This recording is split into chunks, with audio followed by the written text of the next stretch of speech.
내가 뭘 잘못했나? 왜 나만 미워하지?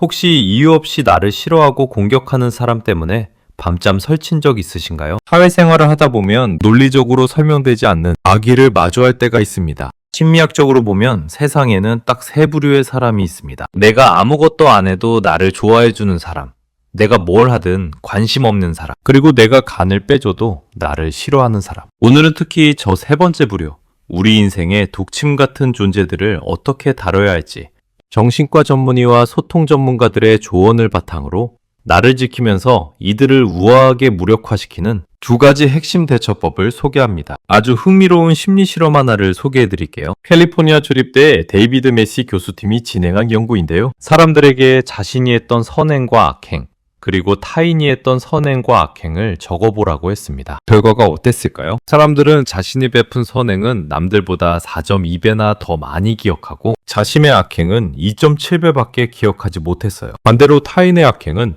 4.28배나 더 많이 기억했습니다. 인간은 철저히 1인칭 시점으로 살아갑니다. 이게 무엇을 의미할까요?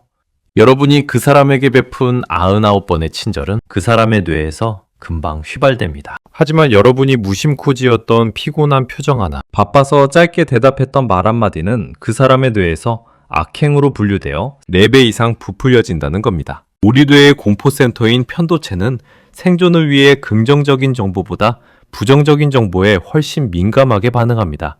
상대방이 여러분을 미워하는 건 그 사람의 편도체가 과활성화되어 부정편향이라는 고장난 안경을 쓰고 세상을 보기 때문일 가능성이 큽니다. 결국 그 사람이 여러분을 싫어하는 이유는 실제 여러분의 모습 때문이 아니라 그 사람의 이기적인 기억 왜곡 장치 때문입니다. 저 사람은 자기 멋대로 기억의 편집숍을 운영하고 있구나 라고 생각하세요. 그 편집숍의 상품이 불량인 거지 여러분이라는 원재료가 잘못된 게 아니라는 뜻입니다. 저 사람은 자기 멋대로 기억하고 있구나 라고 생각하면 마음이 편해집니다. 이런 우화가 있습니다.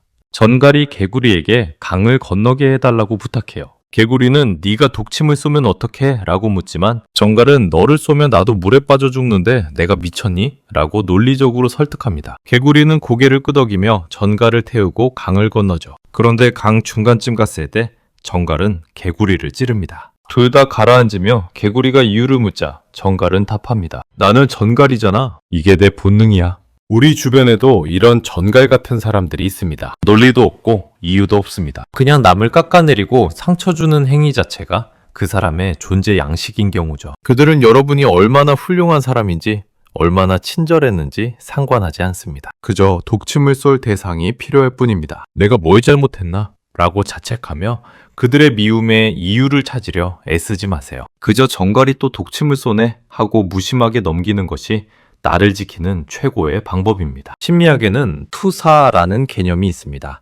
내 마음속 감정을 다른 사람의 것이라고 생각하는 거예요. 내 안의 감정을 인정하기 어려울 때 이건 내가 아니라 저 사람이 그런 거야 라고 말하는 거죠. 그러니 누군가 여러분을 이유 없이 비난한다면 그건 사실 여러분의 문제가 아니라 상대방 내면의 결핍과 수치심이 여러분이라는 거울에 반사된 것일 뿐입니다. 그렇다면 이 전갈들을 어떻게 다뤄야 할까요? 정신과 전문의 원은수 선생님은 이를 나와 직접적인 상관이 없는 일로 분리하라고 조언합니다. 그들의 내면에는 감당하기 힘든 자기 혐오가 가득하고 그 오물을 던질 만만한 대상을 찾은 것뿐이니까요. 여러분은 그저 그 오물이 지나가는 길목에 서 있었을 뿐입니다. 상대가 나를 깎아내리거나 음해하려는 것은 역설적으로 내가 그만큼 잘하고 있다는 반증일 수 있습니다. 손민아 작가는 시기, 질투, 험담을 하는 사람을 보면 쟤가 나한테 왜 이래? 라고 화를 내기보다 오죽하면 저럴까? 하고 안타깝게 여기며 내 문제가 아님을 직시하는 시간을 갖는다고 합니다. 그러니 저 사람의 공격은 내 잘못이 아니다. 저 사람 마음의 지옥이 밖으로 나온 것뿐이다. 라고 생각하며 심리적 거리를 두세요. 그 실전 대처법으로 가장 추천하는 건 회색돌 기법입니다. 마치 길가에 있는 회색돌처럼 무미건조하고 지루한 존재가 되는 거예요. 나를 싫어하는 사람들은 나의 감정적 반응을 먹고 삽니다. 내가 억울해하거나 화를 내거나